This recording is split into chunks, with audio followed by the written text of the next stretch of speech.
Zee 24 तास एक पाऊल पुढे. नमस्कार, मी अमोल जोशी. रोखोक मध्ये आपलं स्वागत. आज आपण चर्चा करणार आहोत कलाकारांवर धार्मिक शक्तींच्या वाढत चाललेल्या दबावाविषयी. काश्मीरमध्ये तरुणींच्या रॉक बँड विरुद्ध काढण्यात आलेला फतवा असो किंवा दिल्लीत भरलेल्या नग्न चित्रांच्या प्रदर्शनाला विश्व हिंदू परिषदेने केलेला विरोध असो, अभिव्यक्ती स्वातंत्र्यावर, सृजनशीलतेवर धर्मांध शक्तींचा दबाव वाढत चाललाय का? कलावंतांना धार्मिक शक्तींच्या दबावाखाली काम करावं लागतंय का? आणि कलाकार कुठलीही कलाकृती बनवताना सामाजिक स्वास्थ्याचा विचार करतात का? यासारख्या प्रश्नांचा वेध घेऊया अभिव्यक्ती स्वातंत्र्याचा बँड या खास कार्यक्रमात.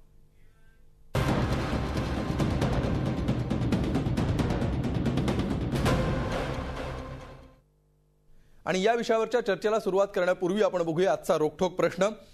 आज आम्ही रोखोक प्रश्न विचारलेला आहे, कलाकारांवर धार्मिक शक्तींचा प्रभाव वाढत चाललाय का? या विषयावर तुमचं मत मांडण्यासाठी www.facebook.com/झी24तास वर क्लिक करा किंवा 24तास.com वर लॉग इन करून सुद्धा तुम्ही तुमची मतं नोंदवू शकता. कार्यक्रमाच्या शेवटी आपण बघणार आहोत की या विषयावर लोकांनी काय कौल दिलाय. आणि या विषयावर चर्चा करण्यासाठी आपल्या स्टुडिओमध्ये आलेले आहेत हिंदुस्थानी मशीदचे सचिव अल्ताफ पटेल. अल्ताफजी, स्वागत तुमचं आमच्या स्टुडिओमध्ये. त्याचबरोबर ज्येष्ठ पत्रकार प्रकाश जोशी सुद्धा आपल्या स्टुडिओत आलेले आहेत. आज त्यांना आपण केवळ एक ज्येष्ठ पत्रकार म्हणून बोलवलेलं नाहीये, तर ते एक जागतिक कीर्तीचे चित्रकार आहेत. अनेक देशांमध्ये त्यांच्या चित्रांची प्रदर्शनं लागतात.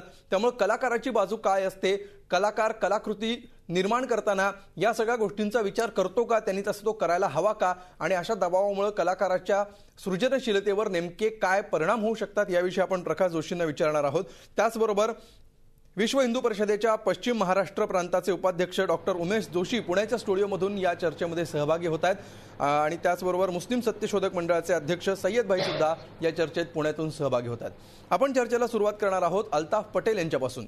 अल्ताफजी, ज्या प्रकारे हा जो प्रकाश नावाचा कार्यक्रम होता, ज्याच्यामध्ये संदेश देण्यात आलेला होता की अंधाराकडून प्रकाशाकडे नेणाऱ्या कलाकृतींचा, गाण्यांचा हा बँड होता, बरोबर, अशा प्रकारच्या बँडवर फतवा काढणं, या बँडमध्ये काम करणाऱ्या ज्या मुली होत्या त्यांच्यावर दबाव आणून त्यांना हा बँड बंद करायला भाग पाडणं, हा लोकशाहीनी, राज्यघटनेनी या सगळ्या युवतींना दिलेल्या मूलभूत हक्कांची पायमल्ली आहे असं तुम्हाला वाटत नाही का? नक्की वाटतं, पण अगोदर फतवा म्हणजे काय हे आपल्याला माहीत असायला पाहिजे. फतवा म्हणजे कुठल्याही प्रकारे कुठला ऑर्डर नसतो.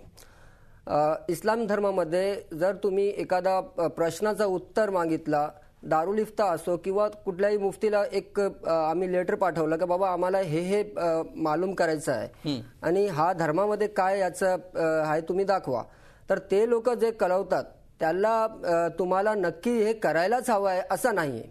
परंतु लोकांना असा वाटतो का बाबा हा फतवा आला म्हणजे याच्यावरती अंमल करायलाच पाहिजे, परंतु असा कुठल्याही प्रकारे नाही. फतवा आला म्हणजे कुराणमध्ये काय, हदीस मध्ये काय. मग तुम्हाला असं म्हणायचं या तरुणींनी स्वतःच्या मनाने माघार घेतलीये? हो, नक्कीच. म्हणजे हा जो फतवा काढण्यात आला सोशल नेटवर्किंग वरून त्यांना ज्या धमक्या देण्यात आल्या, ते बरोबर नाही, ते नक्कीच बरोबर नाही. आणि ते लोकांनी जे काही केलं, त्यांना धमक्या दिलेत किंवा त्यांना कुठल्या प्रकारे ते फेसबुकवर जे धमक्या आलेल्या आहेत त्याला कुठल्याही प्रकारे इस्लाम धर्मात किंवा दुसऱ्या कुठल्याही प्रकारे त्याला समर्थन कोणीही करू शकत नाही. मग असं फतवा काढण्याचं कारण काय? कारण काहीच नाही. फतवा म्हणजे मी अगोदर तुम्हाला सांगितलं की हे ऑर्डर नव्हे, एक सजेशन असतो. आणि आज हे झालेलं आहे की बाबा हा झाला म्हणजे तुम्हाला करायलाच आहे असं नाही, परंतु काही कट्टरवादी जे संघटन आहेत ते एकदम स्ट्रॉंगली त्यांना घेतात की बाबा नाही असं झाला म्हणजे फतवा आला. ह्या फतव्याविषयी समजावून सांगा. मागच्या 2 दिवसांपासून संपूर्ण महाराष्ट्राला उत्सुकता आहे की अशा प्रकारचा फतवा नेमका काय काढण्यात आला, या फतव्यातून नेमकं काय सांगण्यात आलेलं आहे? काहीच नाही. संगीत इस्लाम धर्मामध्ये संगीत म्हणजे फक्त डफली किंवा डफ.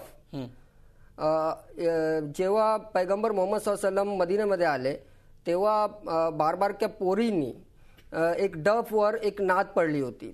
तर संगीत किंवा म्युझिक हा आहे, परंतु उत्तेजित करणारा संगीत किंवा नॉन इस्लामिक संगीत किंवा धार्मिक संगीत नव्हे, जे त्याला तुम्ही जे सांगू शकता की बाबा हे लोकांना असं वाटतं की बाबा हे काय सांगाल त्याला, इस्लामिक नव्हे, कल्चरल. रॉक बँड मध्ये काम करायला इस्लाम मध्ये मनाई आहे असं तुमचं म्हणणं आहे? मनाई आहे पण आणि नाही पण ते करू शकतात, पण धर्माने गेले तर करू शकत नाही. पण धर्माचं पालन करायलाच पाहिजे असं त्यांच्यावर बंधन पण घालणं योग्य नाही. बिलकुल. अशा परिस्थितीमध्ये सय्यद भाईंकडे आपण जाऊया.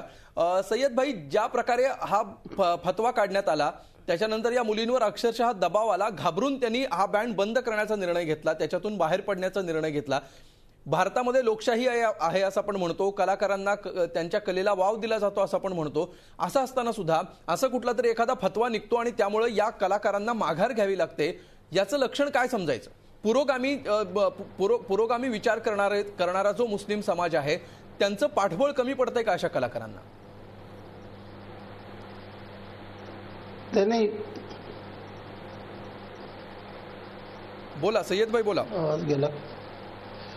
हा ना, मूळ मुद्दा आता ज्या आमच्या हाफिज साहेबांनी जे सांगितलं, कोण पटेल साहेबांनी, हो, धर्माचं सगळीकडून महिलांना असं पॅक करून टाकणं असा जो प्रकार सुरू झालेला आहे आणि फतवेगिरीचा जो भाग आहे, फतवे म्हणजे फसवेगिरी आहे खरी. आणि आपलं वर्चस्व कायम ठेवण्यासाठी धर्माच्या नावाने आपली ज्याला म्हणतो ना अस्तित्व टिकवण्यासाठी असे प्रकार घडतात. आताच आमच्या मौलानांनी जे सांगितलं की हे सक्तीचं नाही आहे, मग का म्हणून फतवे देता तुम्ही?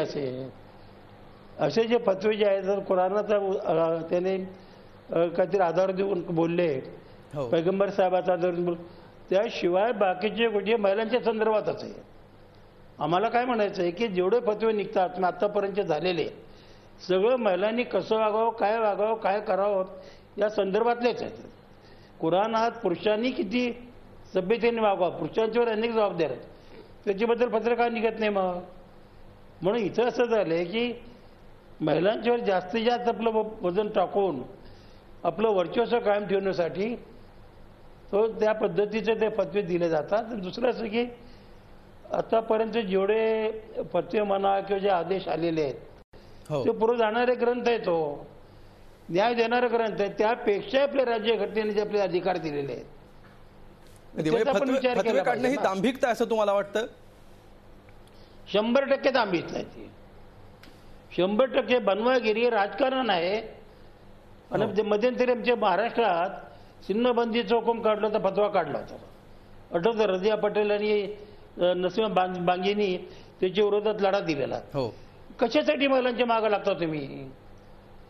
वाईट वृत्ती करत, दारू पिणारे, जुगार खेळणारे, हेरगिरी करणारे, बदमाशी करणारे, यांच्या मागे यांना का सर्व करत नाही? त्यांच्यावर पत्र का काढत नाही तुम्ही? किंवा त्यांना जाऊन धरत का नाही? महिलांना जास्तीत जास्त दाबून ठेवून आपली दादागिरी करण्याचा प्रकार आहे, ते ताबडतोब थांबलं पाहिजे. बिलकुल, महिलांवर दादागिरी करण्याचा हा प्रकार आहे. मला डॉक्टर जोशींकडे जायचंय, मात्र त्यापूर्वी अल्ताफबाई, तुम्हाला हे पटतंय का? नाही, पटत नाही. कारण हे यांनी सांगितलं की बाबा हे एक आदेश आहे. आदेश नाहीये. मी अगोदर सांगितलं की हा कुठलाही ऑर्डर नाही, हा एक तुम्हाला दिलेला काय सांगाल तुम्ही? पण आपल्याकडे फतवा हा आदेश म्हणूनच समजला नाही बाबा, आदेश नाही करायचं. मागे आदेश नाहीये बाबा. नाही ना, आदेश जरी नसेल ना तर गंमत म्हणून काढलं का? गंमत म्हणून काढत नाही. तुम्ही एखादा पत्र दिला मुफ्तीला किंवा दारुल इफ्ताला का बाबा हे प्रश्न आहे, उत्तर द्या. आता तो उत्तर लिहून देईल, माना किंवा नको मानू. नाही नाही नाही नाही आता यात मग तिथले जे कोण जम्मू काश्मीरचे जे प्रमुख आहेत त्यांना कोणी पत्र दिलं का?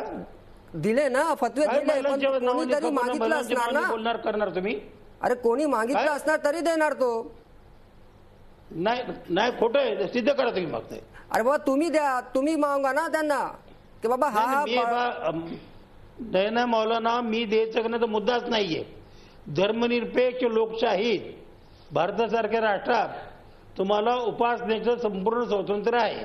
बरोबर आहे. माणसाने माणसाचं कसं वागावं त्यासाठी राज्यघटनेत कलम घालून दिलेली आहेत, मर्यादा आहे त्यात. तुम्ही उठसूट महिलांच्यावर जर शाबानोच्या वेळेस काय केलं तुम्ही? अरे पोटगी रद्द करताना 2-2 लाखाचे लोक जर रस्त्यावर माणसं आणली, सरकारवर दबावावरून पोटगी रद्द करून टाकायची.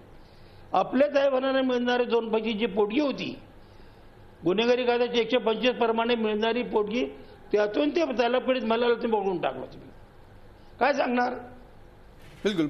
फतवा या मुद्द्यावर मतभेद आहेतच हे आपल्याला दिसतंय. फतवा हा आदेश मानायचा की ती केवळ एक गाईडलाईन आहे असं मानायचं, ज्याला सजेशन असा शब्द वापरतायत. नाही, एक मिनिट. हो, या संदर्भात मी तुम्हाला आपल्याला सांगतो. मी पाकिस्तानात फतवा काढणं सक्तीने बंदी आहे.